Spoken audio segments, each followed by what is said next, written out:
Talk to me, talk to me, talk to me.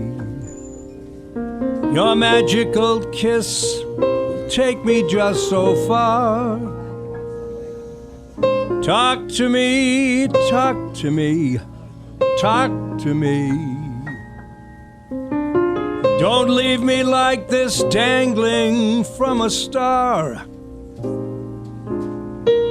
Set me all aflame and it's so pleasing. It sure would be a shame if you were only teasing. So my love, before I go, turn the lights way down low and talk to me. Talk to me, talk to me. Well, good evening, ladies and gentlemen. This is the Don McKeag Show. We are doing this before the fact because Thursday we have something going on at the studio, and so this will be a mention of Irish St. Patrick's Day, because I'm Irish, only briefly will I mention, and I'm not briefly Irish. I've been Irish all my life, but we are the show that tries to inform. I do a radio show, those that watch regularly know, every Saturday on Cape Cod, station WXTK. Saturdays from 11 to 1, the two fastest hours on radio, especially on a Saturday from 11 to 1.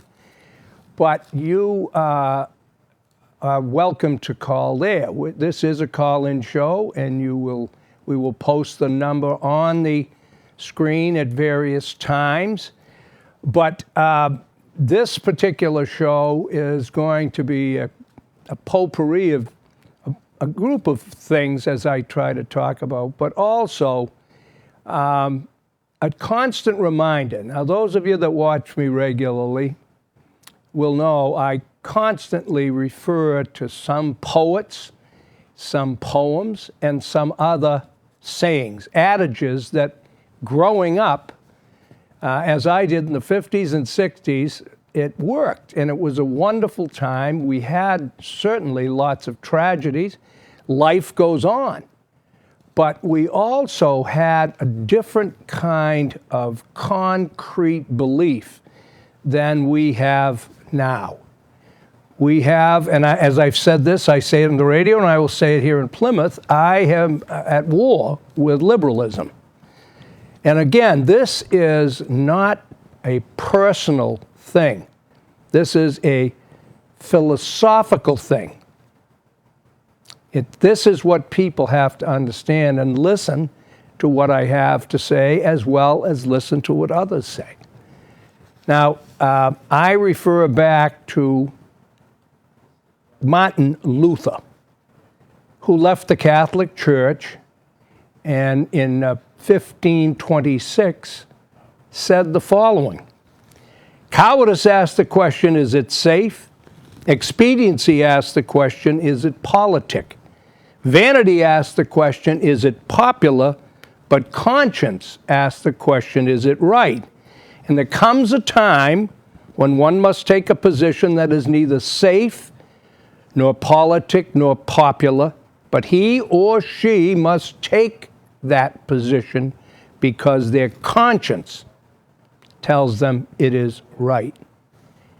I keep calling on my listeners and my viewers to look at themselves. We must look at ourselves to see if we aren't part of the problem rather than part of the solution. I don't care what party you are.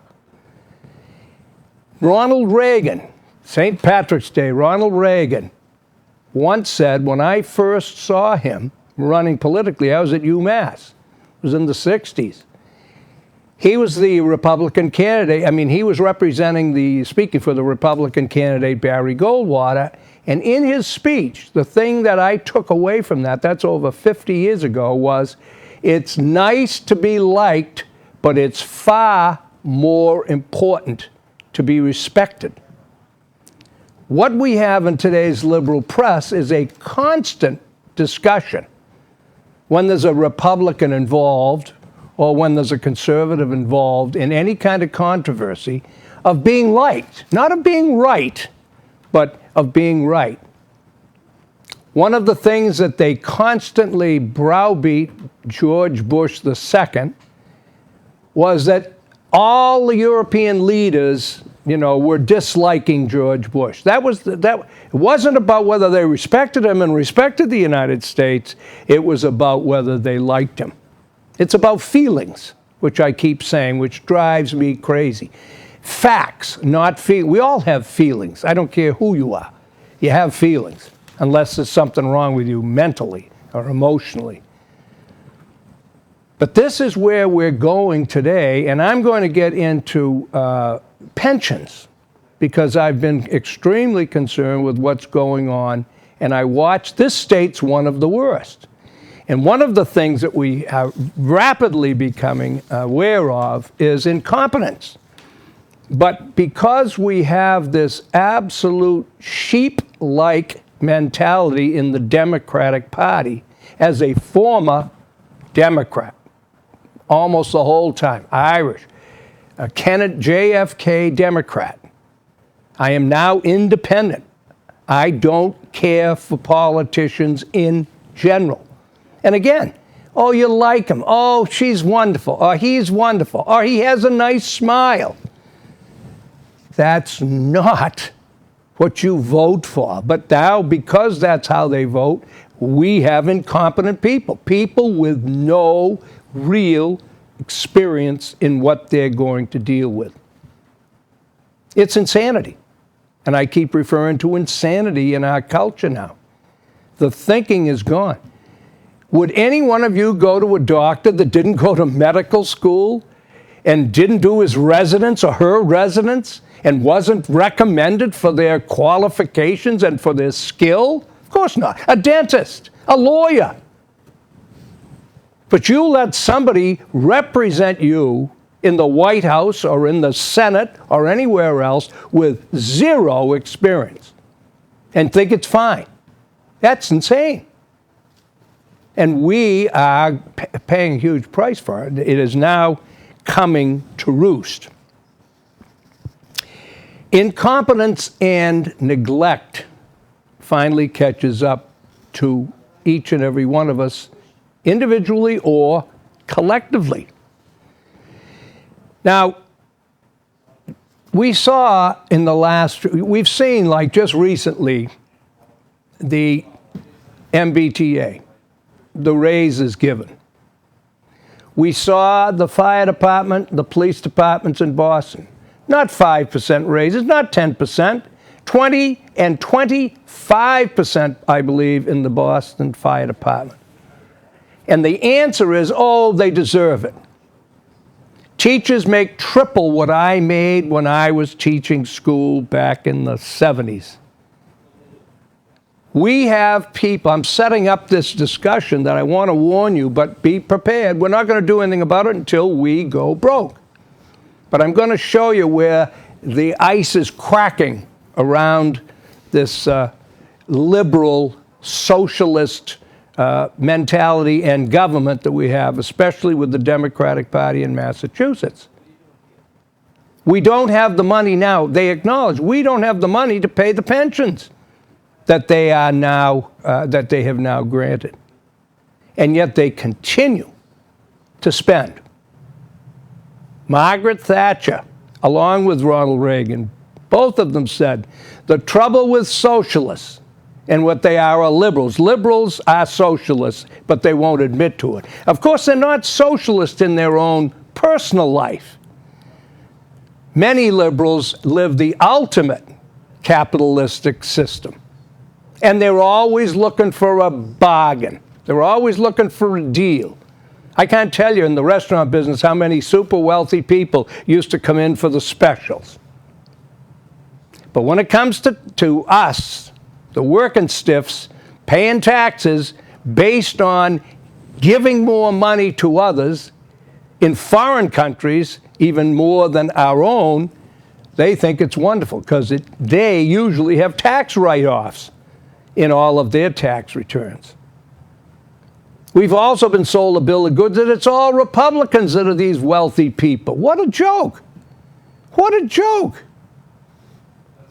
Look at the Kennedys. I was very friendly. I keep telling you that's just to show my qualifications for my opinions.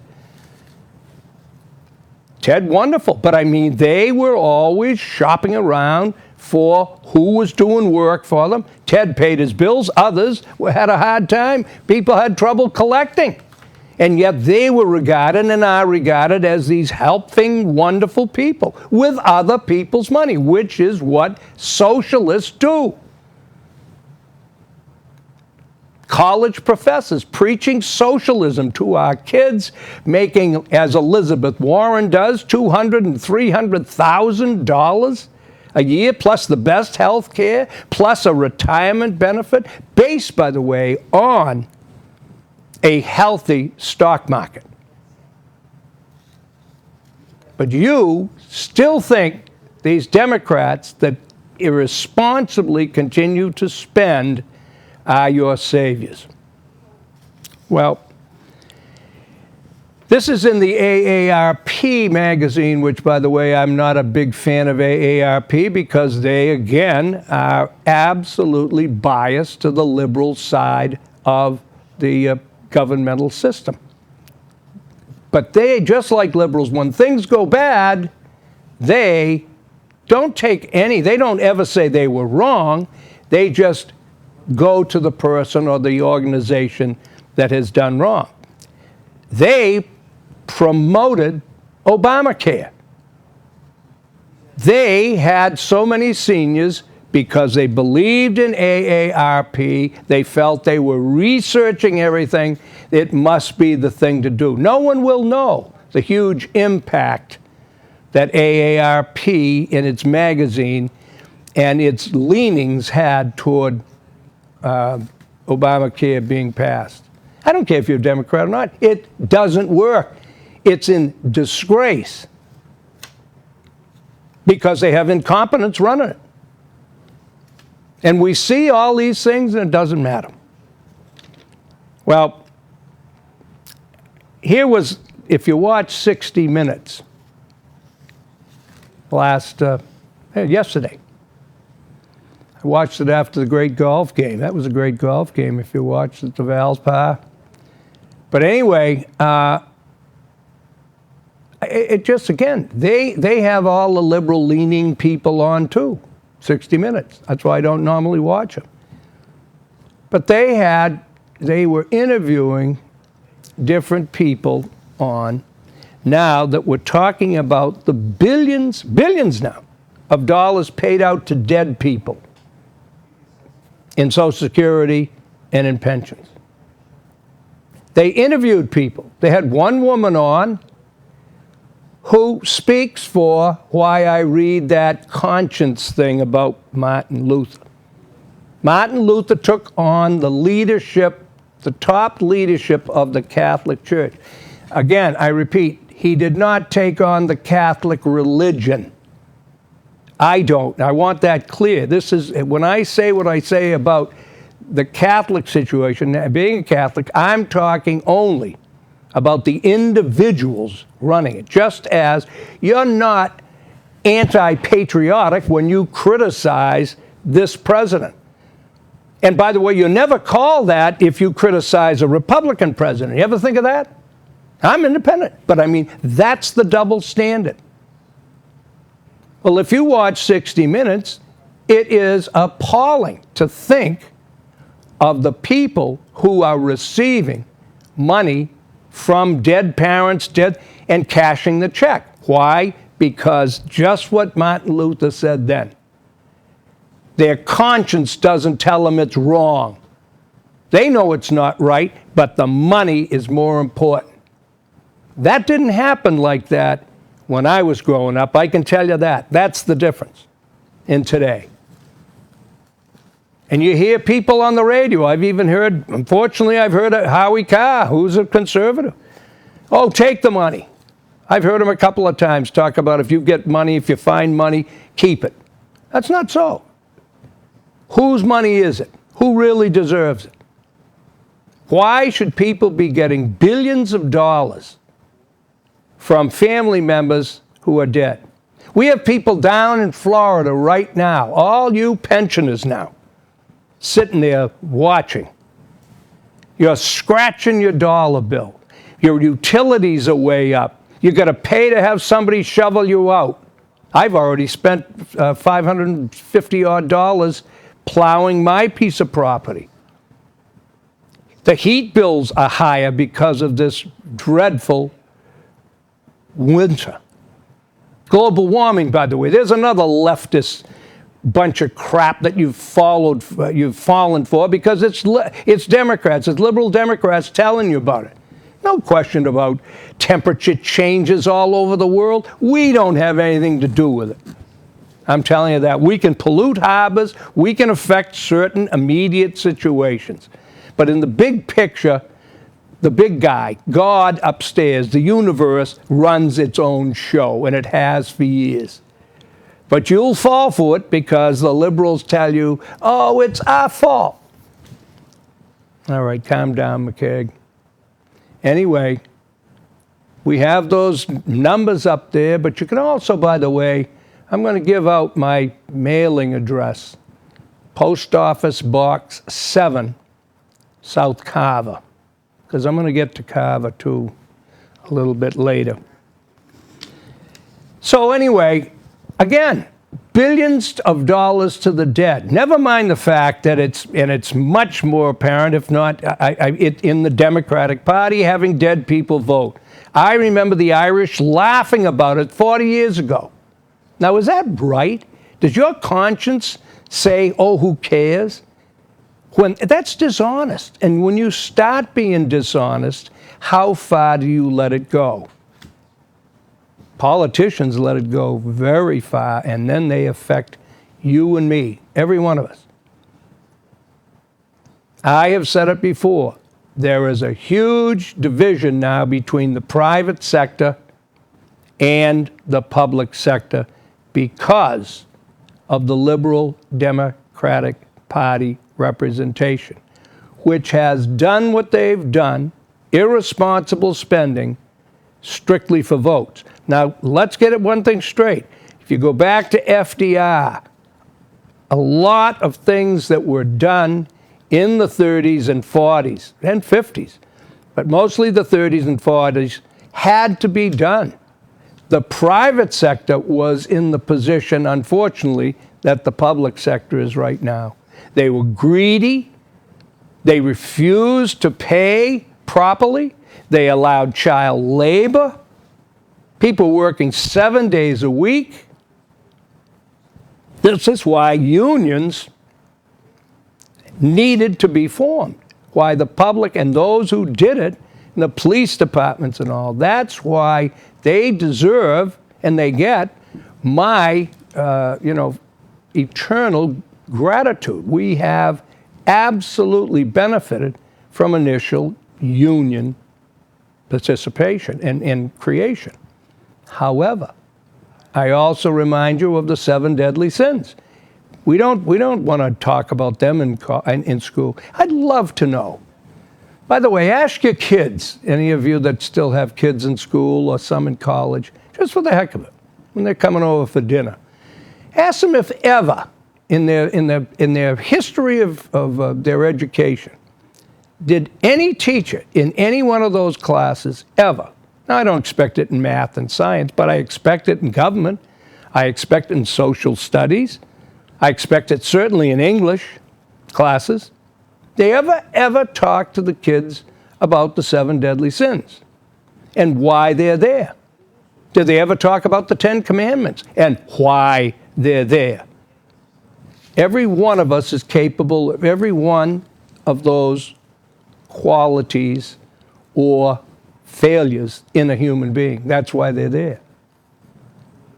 That's why a lot of people today avoid them, ignore them, and go on their merry way because they're in the crux and in the throes of greed, of lust. It's a me generation now. It's a me instant gratification. So I know, I don't know, I hope I'm not sounding like I'm on a soapbox, but I guess I am. Excuse me for a minute. Kenny, what are you doing out there, by the way? Kenny Bukes is my partner here. Here I am. Come here. Have you been following this show? I mean, he's the producer. I've been following We also very have another closely. good friend of mine, Kevin Joyce, here. And Come on over here, Kevin. Kevin, my man, I'm glad to see you. Well, it's good to be here. And by the way, do you mind my mentioning that your wife is going to be running for Plymouth Select Woman. Select Woman? Yes. Good. I like that. You know. I do too. I like calling it I'm a select very surprised, woman. but it's wonderful that she's doing this, and it's what I call stepping up and trying to help your town, and that's what she's doing. Well, I don't know if you guys have been chatting in there, which is fine, but what I've been talking about is, again, and you know, you've listened to me on the radio, but one of the things that I have people critical of, but I couldn't be more supportive of women's positions in this society, in terms of I have no problem with women or any minority being in a political position as long as they go there with qualifications, with a background. And this is what, again, we don't have. And we have a female population, unfortunately, that today just wants a woman in there almost as if to say, there, we'll show you, we're going to take over. And that's just counterproductive. You're right? absolutely right. Yep. You need to have the knowledge and the background. And my wife has put the time in. Along with her full-time job, she's been a town meeting member for 2 terms. She's presently on the Advisory and Finance Committee. There it is. So she's put the work in. She put the time in. She knows how things are she's starting to know how things are run. She's far from a very experienced person, but now she wants to take the next step, the next level, and she has the qualifications. Well, that's fine, and you wish her my best. But one of the reasons I'm glad, ladies and gentlemen, I try to bring guests in too, but I also want input, and I'm building up to our tremendous problem locally, state-wise, and nationwide, and that is, first I told you about the billions of dollars being paid out to the dead. Now that's irresponsible. A corporation in the private sector would be bankrupt. Do you think that they don't know when an employee died? Do you think they don't have, and what the government should have, they don't have a system in place, some kind of a system that informs the treasurer of the company or whoever the paymaster is, so-and-so has passed away, and then that check is immediately stopped? No, only the government. Why? Because they just raise our taxes to pay for it. But now take that irresponsible, costly practice and failure of government, and we now have a pension situation that is out of control and underfunded. We have public employees paid on an average, not the peons now. I don't mean the secretaries, the janitors, but I'm talking about teachers, police officers, firemen, selectmen, others, paid exorbitant money for what used to be mostly a volunteer situation to keep the taxpayers' interests at hand. No longer that. And it is absolutely immoral today to have a budget like I see in Carver, I see in others, and they're building new buildings. You have these huge capital expenditures, and the next thing you know, the schools are underway and the teachers union gets a raise when the money isn't there now. I mean, it is insanity. And what I was noticing here, here's how the AARP, can they grab your pension? Listen to this, can they grab your pension? This is the AARP liberal magazine, which has promoted government controls, more government controls. But when the government screws up, now they don't even say, can the government grab your pension? Because that's who they're talking about. I know lawyers, I know airline pilots, I know other industries that were supposed to get really good pensions. They've had them cut in thirds. I mean, a third cut off. They're getting 2/3. Do you think Billy Bulger's $230,000 pension will ever be cut? He never made, if you average, including when he went to UMass, my old alma mater, and he was making $500,000 in a job that was $155,000 when he started. Look at what he did there with under the whole Beacon Hill, because of course he had things on all those people up on Beacon Hill. We all know that. He never, in 40 years of public service, he never, his average salary would be about $92,000. He gets either $218,000 or $228,000 pension.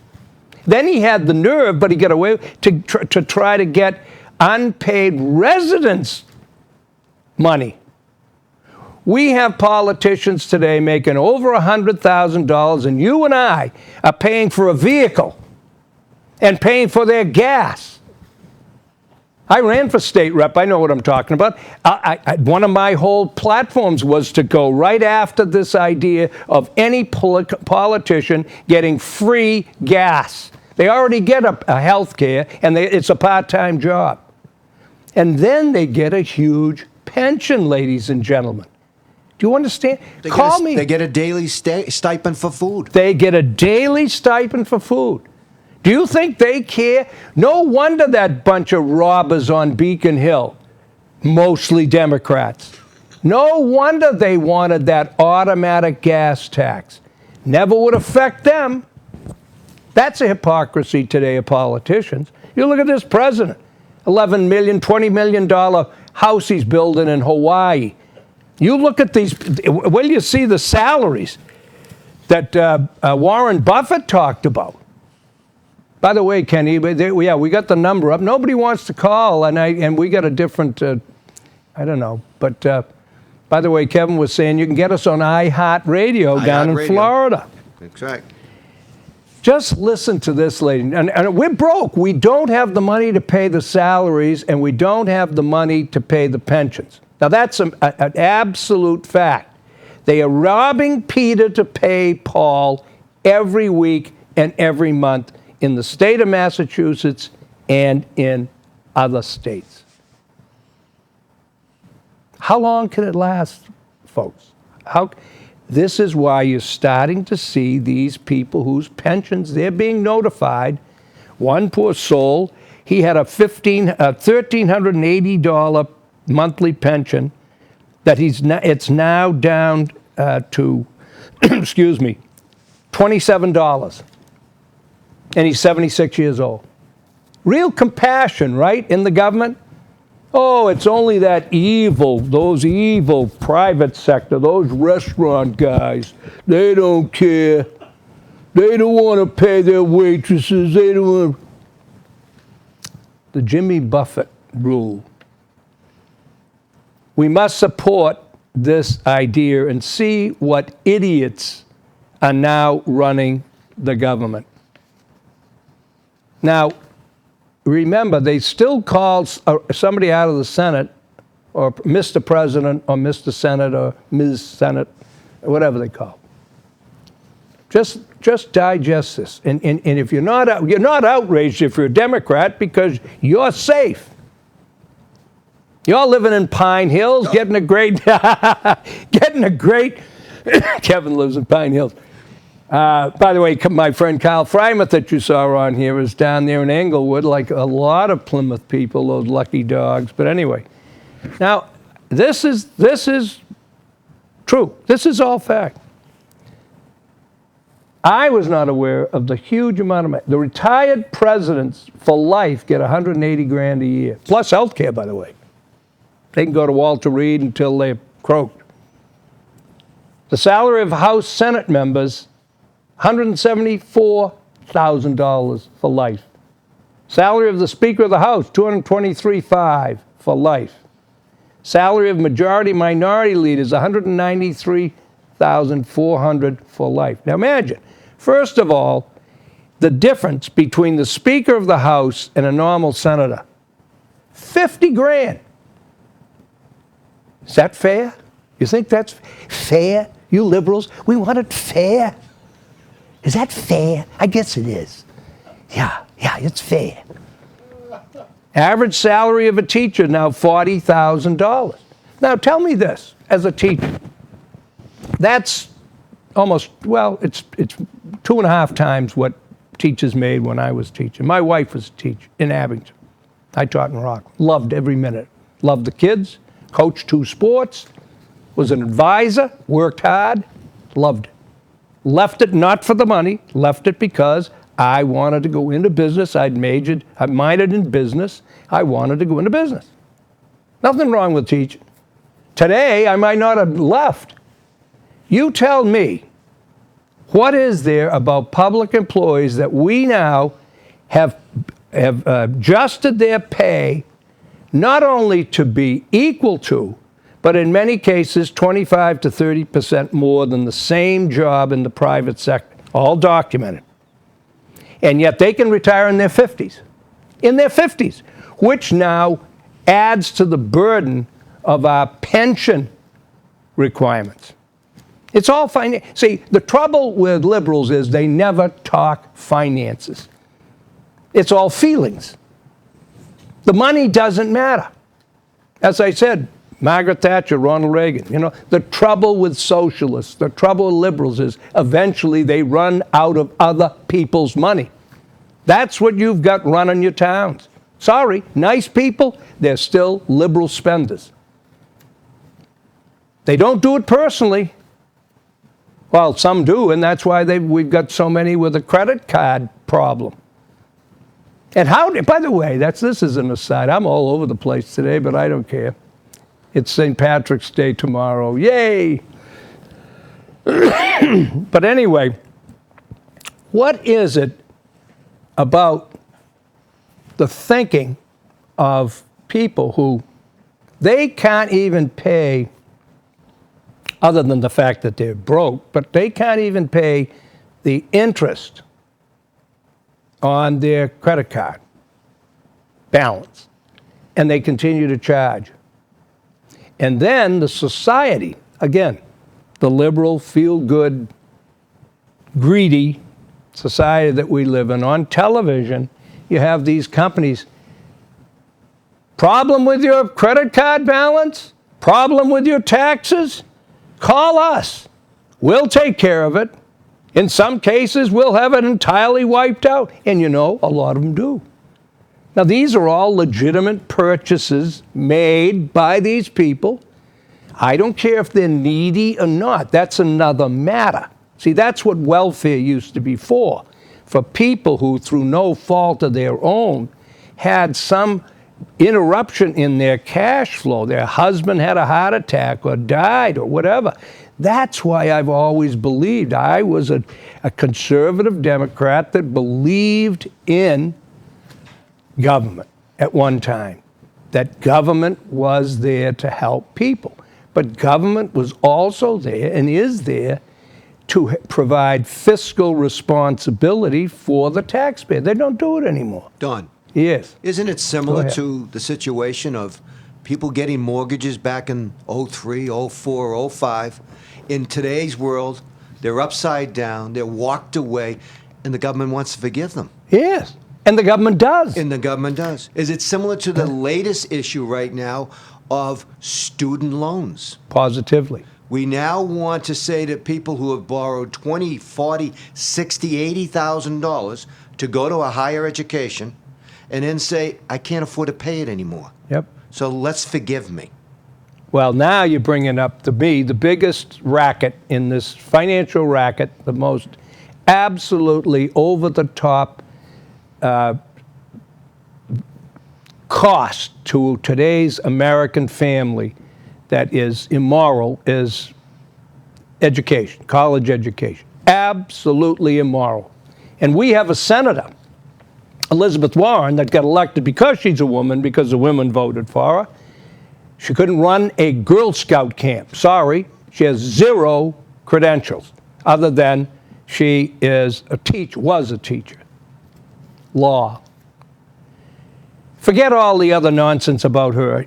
Imagine the insanity of the thinking of the liberal Democrat establishment. First, they're talking about her as presidential timber, and she hasn't even served half a term as a senator, hasn't done anything other than to be the golden girl for taking on corporate America. The new Obama. Yeah. Obama, the rest, oh, by the way, all of these salaries, you know, depend on a strong portfolio.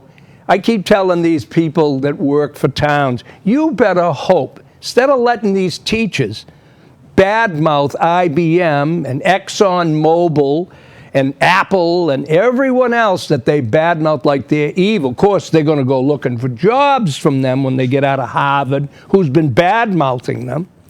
Well, you better hope, for your pension's sake, teachers, that badmouth this country and badmouth the corporate world. They're not perfect. I understand the wrongs in corporate.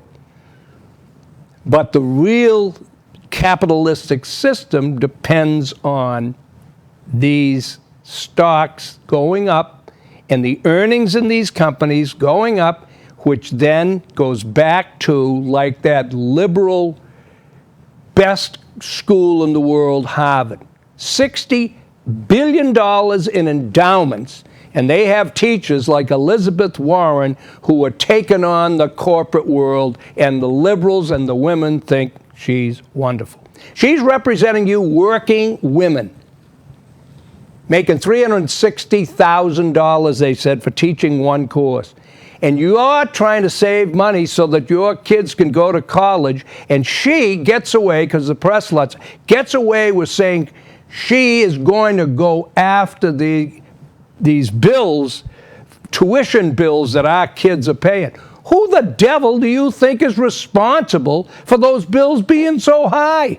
If you're paying teachers $360,000 for one course, it's, again, you can call me anything you want. You can get mad. You can shut the TV off. You can shut the radio off. That's fine. That's the problem. Not just me.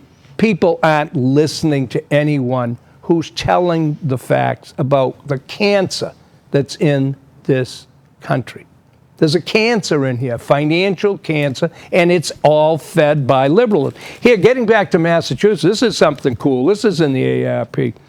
Now, I just told you we're broke.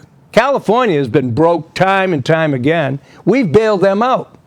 They're bigger than most every country in the rest of the world, their economy. We bail them out, you and me. All that Hollywood liberal bunch out there that tells you how awful we are to Africa and how awful we are. You know, Ashton Kutcher gets $800,000 per episode on that foolish TV show, 1.5 Men or some damn thing. I don't watch it, but I'm just saying this is the insanity and the duplicity of these people. Here's Massachusetts broke. I just mentioned the pensions that are unfunded. Not only underfunded, unfunded now. By the way, too, the governor left breaking the law. This sweetheart governor, a man of color, so it proves how wonderful we are. Of course, we're still called racist in America. By law, he is supposed to have to balance a budget. 8 years didn't balance a budget. That's by law. It's part of what he swears an oath to. That's what Charlie Baker now is wrestling with to try to bring back what the law tells you. He, not only is Deval Patrick not punished for it, he should be in jail for it. He's now getting $7,000 plus a day in a consulting to try to get us, the taxpayer, to have to absorb an Olympic game, which will be a financial huge cost to you and me. And remember how great the government did for us in the Big Dig. Well, all of this, I mean, it just goes on, and Massachusetts, here's what you get with liberal Democrats running the show. You say all you want. The Good Life, Boston is taking steps to join the World Health Organization's network of age-friendly cities. Now, I was in the restaurant business. Those that are new, I owned the Flying Bridge, a big place, beautiful place in Falmouth on the water. The Asa Burris House in Hyannisport. In Hyannis, I mean. The Backside Saloon. I just had the Cranebrook restaurant, which, by the way, I had to close because of winters like this. Are any government employees, any teachers not getting paid during this awful winter? Oh, of course, they called school off, and that's for the kids, and I understand that. But they're getting paid. My waitresses, my bartenders, all these other people working in retail, a lot of them weren't getting paid. But that's fair, right, liberals? That's fair. Now, Massachusetts is broke. They've just given raises out. Deval Patrick's bunch created, 100,000 or more jobs for his cronies in the MBTA and gave them big salaries, by the way. That's okay, Democrats. You're a kind bunch. Now Massachusetts is taking steps, as I said, to join the World Health Organization's network of age-friendly cities. Such cities strive. It is so bad, it makes you laugh, Kev. You have to laugh or you want to slash your wrists. Cities like Boston provide pedestrian-friendly streets, affordable housing, transportation options, easy access to key services, and opportunities for residents to participate in community activities. To achieve these goals, the city will survey Bostonians about what aspects of their lives they would like to see improved. How about my taxes go down? Now, we've got hotels suffering big time. We've got restaurants closing all over the place. I do a little consulting for restaurants. Let me tell you, this winter, It's going to hurt a lot. let me tell you, they're down, and if they're not out, it's going to be. Anyway, so now to achieve these goals, the city will survey. I mean, it's just you can't make this up, ladies and gentlemen. This is the irresponsible liberal mentality that is squeezing the United States to death. It's war. You can take offense at it, I don't care. It's the truth, and I'm going to tell you that. So what they're going to do is convene meetings between the mayor's office and departments of transportation and public works to identify areas of collaboration. For more information, call AARP Massachusetts toll-free for tips on how to talk with local leaders about making your community age-friendly. You may lose your pension, but these liberal nitwits are going to see if they can't make the city of Boston and Springfield and Worcester more age-friendly. You won't have any money. They're going to give you a better sidewalk. They're going to give you free transportation, but you're not going to have any money to spend. It's insanity. It is absolute insanity. Over in Carver, I couldn't believe it, going by my house. I don't know whether they're this summer. They got a grant. Oh, by the way, there's another fiasco. I called Charlie Baker, and I don't care if some of these people, you're grant writers and all this other horse manure. That's all well and good when the economy's strong, when people are all right, when the government taxes are, when the government's operating responsibly. They're not. They don't intend to. I think it's every 50 yards or 40 yards, I see this truck and the cops out there. By the way, they got a couple of cop details. By the way, I have huge respect for the police officers. Don't think, this is not about a personal thing. This is principles, not personalities. They got this truck out there with the decals and the spray paint, and they've got these little figures of somebody on a bike. Now, these are safety features for bike riders. Now, I don't know how many miles it went or how many of these decals or what it cost. I inquired in the town and said, well, it was an availability of because I said, is the town paying for this?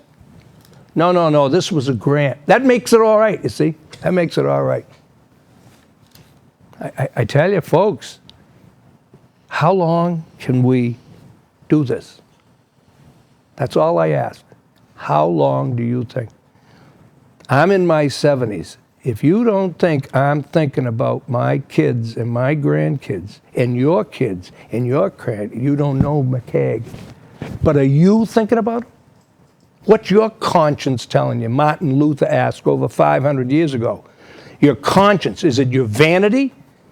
Is it because it's safe, because it's easy? You don't want to call the superintendent of schools? You don't want to call the board of selectmen? You want to show up? You're going to be on the golf course having a great time in your retirement. You deserve it, yeah. But don't tell me you're caring about your grandkids and future generations when it's all right there in front of us and getting worse because you will not throw out the people that are now in leadership positions. You know, it's a very extreme analogy in comparison, but when Hitler came to power, they can say all they want about his tactics and they were horrible. He was evil. And he surrounded himself with evil. But there were an awful lot of very fine German people who fell in line. And don't tell me it was because of the safety. That came later. They fell in line because they were getting an improved standard of living despite what their neighbors, the Jews and others, were being put through. And that was okay with them. This is back to why I talk about the need for us to constantly revisit the 7 deadly sins, because they're all waiting inside of us. All of us can be greedy. All of us can be lustful. All of us can be angry. Anger is a sin. I've been sinning like that for years. I'm angry now. Well, how are we doing on time here, Kenny? I've been really rolling today. 12 minutes, Donnie. You got 12 more fabulous minutes? Yeah. Well, since we get another Irishman in here, and it's St. Patrick's Day tomorrow, I'm going to try to lighten Irish. up. Huh? I'm not Irish. Not you. I'm talking about Kevin, you German. I was just talking about the Hitler and the Germans. You probably would have followed Hitler too. No, Never. Huh? never. No. That's what everybody says. No, but my whole point with that is a lot of wonderful people went right along because, again, they didn't care how he got what he got as long as they got their share. This is when you find out what your conscience is. Is it right or isn't it? Is it easier? Is it political? Is it, that's why Martin Luther, imagine there's a man that jeopardized his life, just like our founding fathers. Our founding fathers aren't appreciated in the school systems for beans anymore. And we're in Plymouth, where it all started. I've said this before, and I'll continue it. In too many schools, the American history starts with the Civil War, and all they want to talk about is slavery. They totally negate or minimize George Washington and all that those men jeopardized. They jeopardized their fortunes, their families, and their health. And that's what Martin Luther did, to take on the leadership. Now, I'm not saying I could have done it, but anyway, let's go to Erin Go Bragh, the Irishman. This is kind of cute. Happy St. Patrick's Day, by the way, a day early. Well, it'll be 2 days late, right? We'll be on. Paddy, an Irish dairy farmer, had a car accident. He was hit by a truck owned by the Ever-Sweet Confectionery Company. In court, the Ever-Sweet Company's hotshot lawyer was questioning Paddy. "Didn't you say to the police at the scene of the accident, 'I'm fine'?" asked the lawyer. Paddy responded, "Well, I'll tell you what really happened. I just loaded me favorite cow, Bessie, under the..." "I didn't ask for any details," the lawyer interrupts. "Just answer the question. Did you not say at the scene of the accident, 'I'm fine'?" Patty says, well, I just got Bessie into the trailer and I was driving down the road. The lawyer interrupts again and says, Your Honor, I'm trying to establish the fact that at the scene of the accident, this man told the police on the scene that he was fine.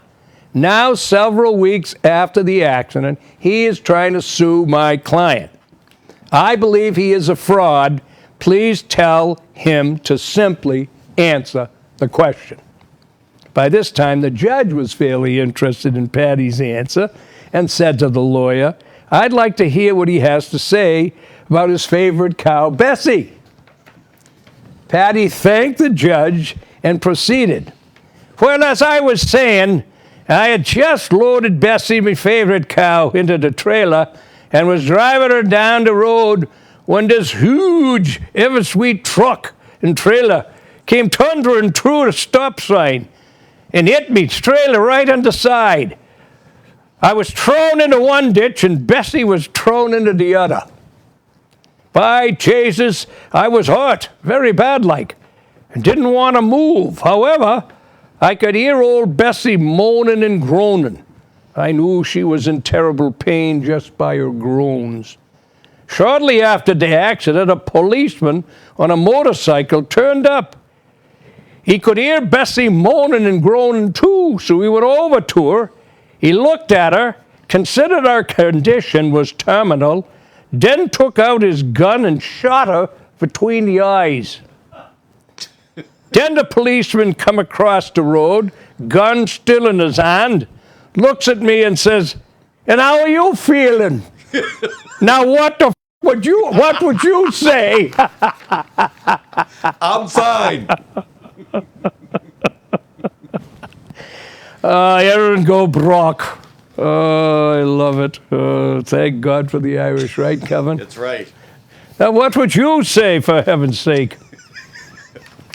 Well, ladies and gentlemen, as usual, the lunatic is at it, but my heart is in the right place. I have no problem with it. I've done this for over 20 years for the same reason. I care about people. When I say about war on liberals, again, I want to reiterate, I don't dislike people as people, but I really have a hard time now when I see the obvious damage that has been done in the present direction this country has taken for quite some time.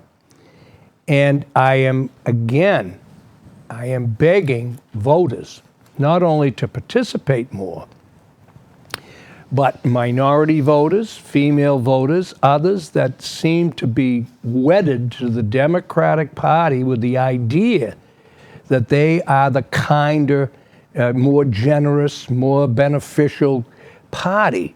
It's just not turning out that way, folks. To honestly think that people who are Republicans or independents, as we are, we don't have, retired people. We aren't going through retirement. We don't care about Social Security. We don't care about our kids. We don't care. I mean, it is an absolute insane insinuation.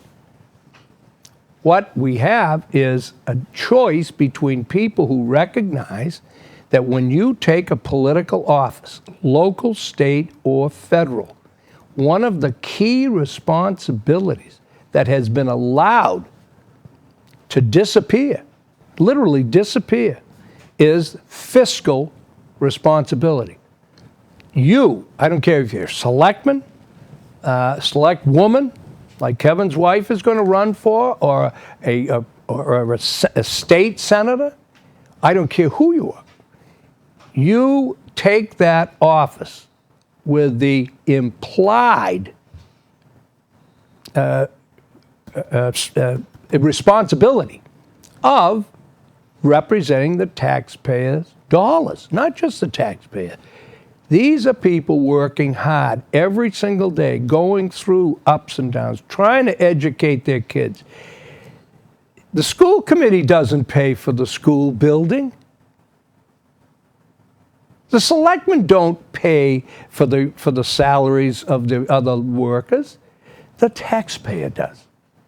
Let's not forget that. The president doesn't save other countries. Our soldiers, our young men and women all over this world, that but for them, who knows where we'd be. And their pensions, by the way, the president has no problem cutting them back. Again, where's the sense in that? Where is the so-called fairness in that? Again, all I can say is I just give my small contribution to trying to make the public aware of these things.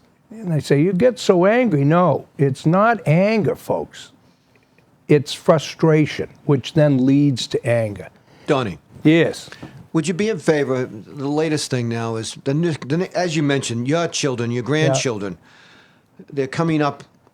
Would you be in favor of some kind of revision to the Social Security system where not as much is put into a Social Security, because people are living longer now, and that's part of the problem, as we know. Mm-hmm. But something like you change that system where it goes into a 401k type of situation where the next generation or even the generation behind them, when they work for a business or a place of concern or whatever, that they contribute not to Social Security as much anymore, but another fund, that when they retire, they draw from that. Well, of course. But see, I'm glad you mentioned that. Again, the truth doesn't get to the population.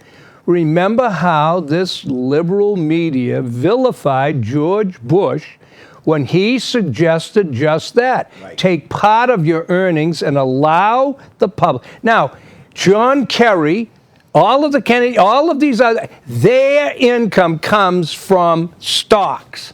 That's where their income comes from. All these politicians, they're in the market. But we can't allow people to have a participation with their salaries, just as you're saying, have half go to Social Security and half go into their own private fund. Private fund. And they were, again, it was referred to as a stupid idea because what? The stock market might fail. Now, how come it won't fail for the politicians who are in it? You see, that's a great thank you, because that is a great example of the hypocrisy of the left. And there it is. But they are we need to do hypocrites. something, like you said, for the next generation. Of course we do. But we also have to educate our young people as to what's going on, because they're just in la-la land. And that's because entertainment now consumes so much of their day. Anyway, thanks a lot, ladies and gentlemen. Again, I hope you had a happy St. Patrick's Day. This will be on Thursday. And then, of course, we have reruns on Monday, Sunday, and Saturday. Monday, I know it's 11 at night. Sunday at 9. God bless. Stay safe. And God bless America.